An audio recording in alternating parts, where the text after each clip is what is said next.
Burası merhumun yakınları tarafından anma yemekleri düzenlenen bir yer. Orta Çağ'ın 7 harikasından birisi olarak kabul edilen İskenderiye'nin Batı nekropolünde yer alan Komel Şukafa. Mezarlığın krokisi de aynen böyle. Burası keşfedildiğinde oldukça derin bir su katmanı bulunmuş ve temizlemek ekibin aylarını almış. Burası 7 seviyede inşa edilmiş. Bu kompleksin en ünlü bölümü Sedef Odası. Bu mezar odası duvarların süslemeleri ve sütunlarıyla dikkat çeker. Nevşehir'de Göreme'de yeraltı şehirlerini görmüştük hatırlarsanız. Burası yeraltı şehri gibi yapılmış yeraltı mezarlar şehri. Oldukça büyük bir alan, gezmeye devam ediyoruz. O kadar güzel dizayn edilmiş ki. Burası zannedersiniz ki insanlar burada bir yeraltı şehri oluşturmuş. Evet, burada bir şehir var ama ölüler şehri. Buraya giriş 100 Mısır poundu. Yeraltı mezarlarında keşfedilen birçok arkeolojik eserde bahçede sergilenmekte. Ve burası bir eşeğin dengesini kaybedip düşmesiyle keşfediliyor. Burası milattan sonra 2. yüzyılda Antonin İmparatorluğu döneminde Romalılar tarafından inşa edilmiş. Mezarlara inmek için sarmal bir merdivenle karşılaşıyoruz ve dönerek inmeye devam ediyoruz. Buradan da mezarlığın 7 katını aşağı kadar gördüğünüz bir kuyu gibi bir alan var. Burası da havalandırma boşluğu gibi gözüküyor. Burası yaklaşık 30 metre derinlikte.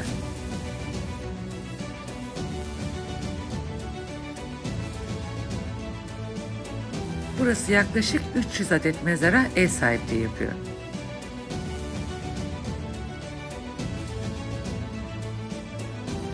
Tam bu odada mezarların yanı sıra ölenlerin ailelerinin kayıp yakınları için oturup yemek yedikleri bir ziyafet odası.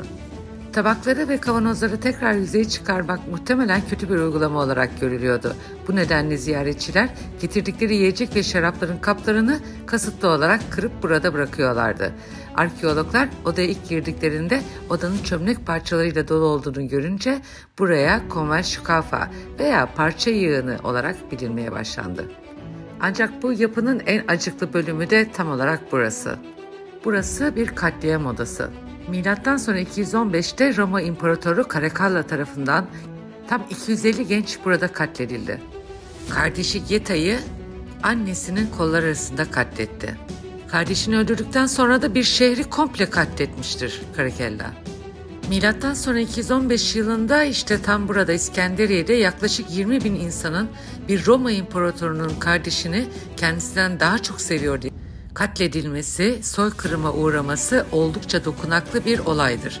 Bu karar dakikalar içinde alınmış ve saatler içinde uygulanmıştır. Bu odada görülen at kemikleri ve insan kalıntıları kemikleri işte bu katliamın izlerini taşıyor. Bu rotunda ortasında sunak bulunan bir odaya bağlanıyor. Duvarlarında lahitlerin sığabileceği yerler oyulmuş. Odanın orta noktasında duvarda bir Yunan sahnesi var. Hades'in Yunan tanrıçası Persephone'yi kaçırması ve Mısır sahnesi Anubis'in bir cesedi mumyalaması yer alıyor.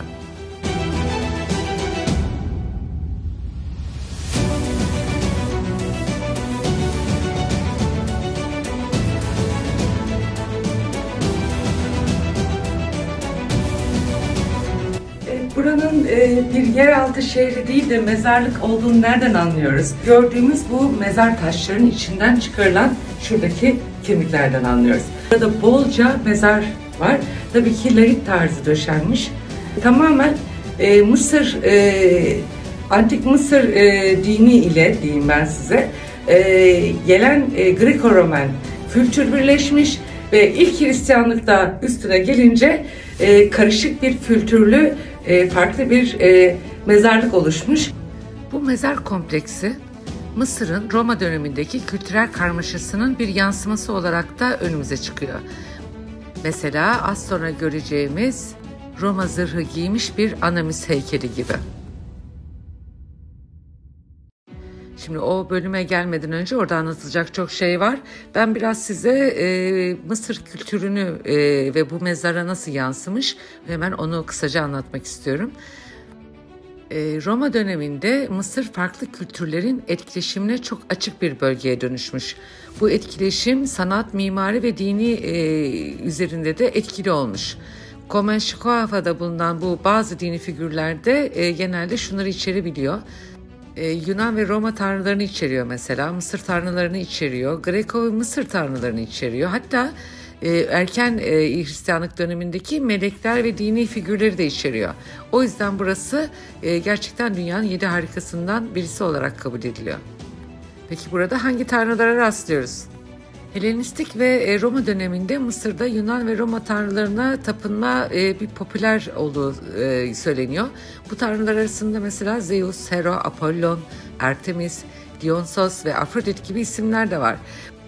Öyle ki Mısır tanrıları da bunun içine katılmış mezarlar var. Örneğin bildiğimiz Mısır'ın klasik dönem tanrıları Roma eserlerinde de yer alabiliyor.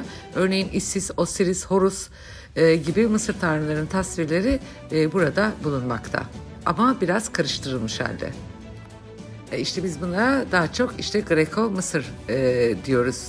Örneğin Serapis bu bir tanrıdır. Serapis Mısır'ın yerel tanrısı, Osiris ile Yunan tanrısı Apollon'un birleşimi olarak kabul edilmiş bir süre sonra. Hristiyanlıkta bu bölgeye girdiğinde melekler ve bu tarz dini figürler de yer almaya başlamış. Biraz size mezar alanını, çok fazla odalar ve yerler var. Hakikaten büyüleyici alanlar görüyorsunuz. Yeraltı şehri gibi, bizdeki Nevşehir'e çok benziyor. Biraz daha görkemli burası tabii ki inşa edilmiş. Ama şimdi biz zırh giymiş Anubis'e doğru yol alıyoruz.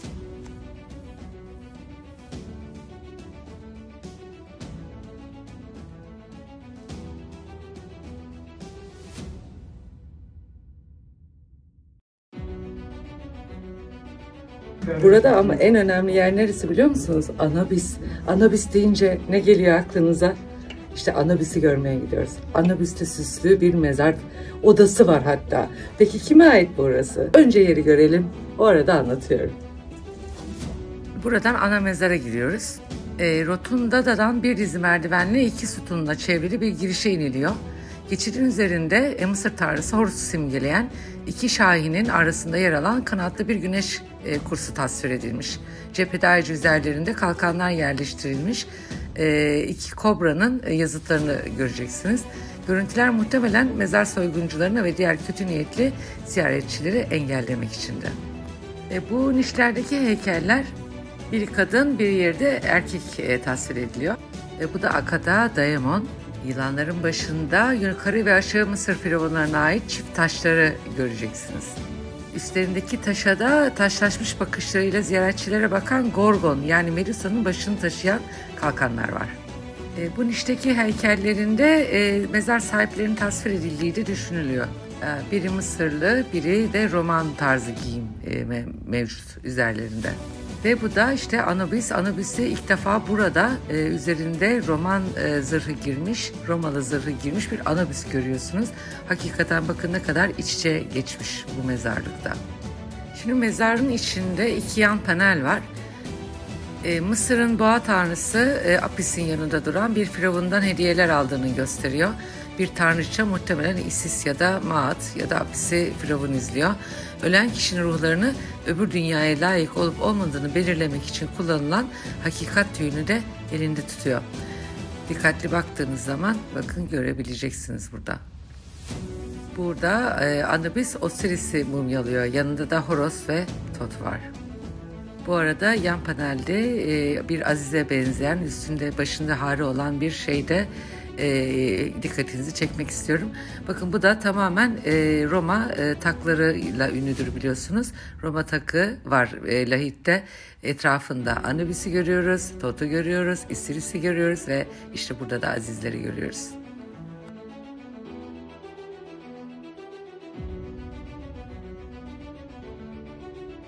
İşte burada elindeki tüyü görüyorsunuz. Bakın boğa tanrısı.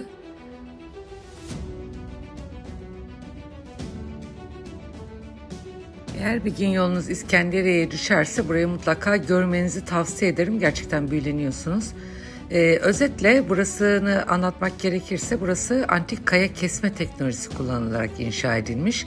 Yeraltı mezarların tamamı uzun ve emek yoğun bir süreçte ana kayıdan oluşmuş. İnşa edildikten yüzyıllar sonra da kullanılmaya devam etmiş anlaşıldığı kadarıyla. Ölüler merdivenlerin yanında bulunan dikey şafttan halatlarla mezara indirildiği düşünülüyor ve daha sonra yerin derinliklerine taşındığı söyleniyor. Yeraltı mezarlarının büyük bir ihtimalle ana mezarlardaki nişlerde heykelleri bulunan kadın ve erkek için özel bir kompleks olarak başladığı düşünülüyor. Daha sonra milattan sonra yani 4. yüzyıl civarına kadar da bu yapının halka açık bir mezarlık haline geldiği, kompleksin de tamamının 300'e kadar cesedi barındırılabileceği söyleniyor. Evet, bugünlük de Començukafa'dan size Allah'a ısmarladık diyorum ve indiğimiz merdivenleri yine dönerek dışarı çıkıyoruz. Gerçekten büyüleyici bir yer, mutlaka görmenizi tavsiye ediyorum. Bugünlük hoşça kalın diyorum.